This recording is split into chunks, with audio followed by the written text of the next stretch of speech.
Hello friends, welcome back my YouTube channel MS maths, जहां मैं upload करता हूं बीएससी मैथमेटिक्स एंड फिजिक्स से रिलेटेड वीडियो लेक्चर्स। इस वीडियो में बात करने वाला हम यहां पे ग्राफ थ्योरी से रिलेटेड टॉपिक के बारे में। तो डिस्क्रीट मैथमेटिक्स में टॉपिक हम यहां पे पढ़ने वाले हैं ग्राफ थ्योरी। बहुत ही इंपॉर्टेंट एंड रीजनिंग बेस्ड एक टॉपिक है। इसमें हम ग्राफ थ्योरी बेसिकली सबसे पहले जो था इसके बारे में जो इंट्रोड्यूस करवाया था वो इन्होंने करवाया था 1736 में। जो लेनार्ड यूलर्स जो है उन्होंने ग्राफ से रिलेटेड एक थ्योरी दी और उसमें उन्होंने बताया बेसिकली ग्राफ को समझा कि ग्राफ क्या होता है। एंड देन इसी के साथ में उन्होंने अपने बहुत ही एक उनका पॉपुलर पेपर हुआ जिसमें सॉल्यूशन ऑफ कॉसिनबर्ग ब्रिज प्रॉब्लम जो था उन्होंने उसको सॉल्व किया था और उनको बेसिकली उन्होंने ग्राफ थ्योरी के बेसिस पे सॉल्यूशन किया था।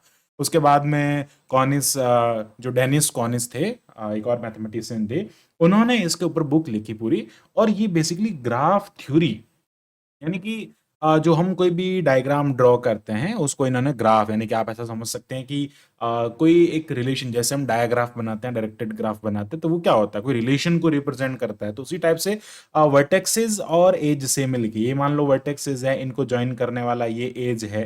तो वर्टेक्सेस और एज के सेट से मिलने पर एक जो हमको जो है यहाँ पर डायग्राम मिलता है वो बेसिकली ग्राफ होता है, ये इन्होंने बताया था। तो इसमें हम बात करने वाले हैं, this video is totally introductory part of this video. इसमें हम पूरी definition and then further videos में हम आगे पूरा जो है इसके बारे में डिस्कस करेंगे। तो आप हमारे प्लेलिस्ट में जाके देख सकते हैं सारे वीडियोस। आइए स्टार्ट करते हैं वीडियो को। अब बात करते हैं group sorry graph theory, not group theory, graph theory. Graph theory में बात कर रहे हैं यहाँ पे। ग्राफ होते क्या है? Graph G consist of following two non empty sets. दो नॉन एम्प्टी सेट्स मतलब उनके अंदर ये चीजें कंपलसरी होनी चाहिए। पहला यहाँ पे होता है set of vertexes v1 v2 v3 vn, n number of, अगर आपके पास में वर्टेक्सेस, जैसे ये वर्टेक्सेस हो गए, n नंबर ऑफ वर्टेक्सेस है। अब इनको ज्वाइन करने वाला जो लाइन है वो बेसिकली एज कहलाता है, this is known as edge. दूसरा जो सेट होता है वो क्या होता है? एज होता है। अब जो पॉइंट्स, जो वर्टेक्सेस होते हैं, इनको नोड भी कहा जाता है, इनको पॉइंट्स भी कहा जाता है, आप इनको वर्टेक्स भी कह सकते हैं। और इसी के साथ में यहाँ पे एज जो होते हैं उसको बेसिकली लाइन या ब्रांचेस या साइड्स ऐसा कुछ कह सकते हैं आप उनको। अब यहाँ पे वर्टेक्स जो होता है, a set V of vertexes and a set E of edge such that E जो होते हैं वो इससे बिलोंग करना चाहिए, यानी कि उस सेट से बिलोंग करना चाहिए which is associate like unordered pair v1 v2, कोई भी ऑर्डर्ड पेयर हो सकता है, अनऑर्डर्ड पेयर v1 v2 या uv, ऐसा कुछ कह सकते हैं उनको। तो यहाँ पे एक जो उनको मिलाने वाली जो लाइन होती है उसको अपन ई कहते हैं, बेसिकली वो E1 E2 EC E3 से डिनोट किया जाता है एज को। Now the vertex you is called initial vertex, जहां से अगर कोई ग्राफ स्टार्ट हो रहा है तो वो इनिशियल वर्टेक्स है, और यहाँ से यहाँ तक जा रहा है तो ये मान लो ये यू है, ये वी है, तो ये इनिशियल वर्टेक्स होता है। और वी जो है इसको हम एंड वर्टेक्स कहते हैं। बेसिकली अगर मैं इसको यहाँ पे ड्रॉ करूँ तो ये जो है वो क्या हो जाएगा, यहाँ पे इनिशियल ये यू हो जाएगा, और यहाँ से अगर यहाँ तक कोई चल रहा है वी, तो हम कहेंगे दिस इज एंड वर्टेक्स, ठीक है, और ये हो जाएगा initial vertex. This is and vertex और ये हो जाएगा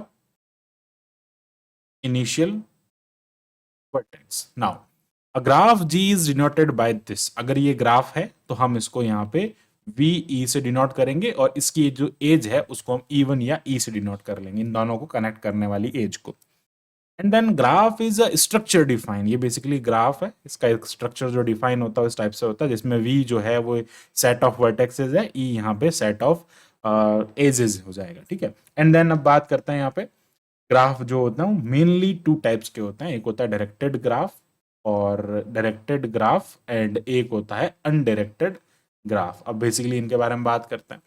डायरेक्टेड ग्राफ जो होता है वो एक ऑर्डर्ड पेयर होता है। बेसिकली अगर मैं आपको कहूं कि यहाँ से ये एक पॉइंट है P और ये एक पॉइंट है Q, तो इनके बीच में P टू Q जा रहा है ना, P to Q ordered pair है, तो इसका मतलब ये P हो जाएगा, ये Q हो जाएगा।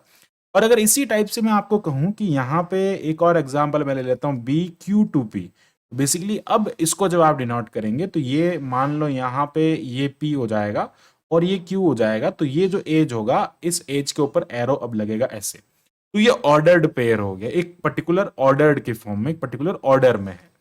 एंड देन अगर मैं कहूं अनडायरेक्टेड ग्राफ की, तो अनडायरेक्टेड ग्राफ में P टू Q या Q टू P के लिए आपको बस एक ही लाइन ड्रॉ करनी है। इसमें ये P हो जाएगा, ये Q हो जाएगा। It represents P to Q और Q टू P, ऑर्डर्ड, कोई ऑर्डर नहीं है। मान लो यहाँ पे आपको P से Q तक कोई रिस्ट्रिक्शन नहीं है कि एक ही डायरेक्शन में जाना, तो अनडायरेक्टेड पर्टिकुलरली कोई डायरेक्शन नहीं है उसकी। So this is known as directed और इनडायरेक्ट अनडायरेक्टेड ग्राफ। एंड ये मेनली टू टाइप्स के ग्राफ होता है, एंड देन इसके बारे में हम आगे और डिस्कस करते हैं फर्दर। अब यहाँ पे कुछ इसकी डेफिनेशन, इंपॉर्टेंट टर्मिनोलॉजी होती है, कुछ यहाँ पे definitions and multiple types of graphs हम यहाँ पे देखते हैं। तो उनके वीडियो आप, उनके सारे वीडियोस आप हमारे प्लेलिस्ट में जाके देख सकते हैं। So thanks for watching my video, keep watching MS maths, and इसी टाइप के फॉर मोर वीडियोस के लिए हमारे चैनल को सब्सक्राइब करें। Thank you, bye.